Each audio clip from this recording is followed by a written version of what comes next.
Liidien generointi, se kuulkaa onkin semmonen aihe, josta markkinointi ja myynti on usein nupit vastakkain.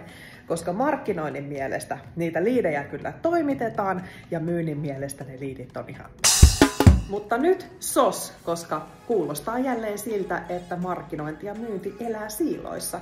Ei olla yhtä mieltä siitä, mikä on hyvä liidi tai miten sitä liidiä käsitellään. Liidejähän on erilaisia ja niitä kaikkia ei todellakaan käsitellä saman kaavan mukaan. Joten nyt markkinointi ja myynti kipin kapin sinne yhteisen suunnittelupöydän ääreen laatimaan vähän pläänejä siitä, että millaisia liidejä me tavoitellaan ja miten niitä liidejä käsitellään sitten myynnissä eteenpäin.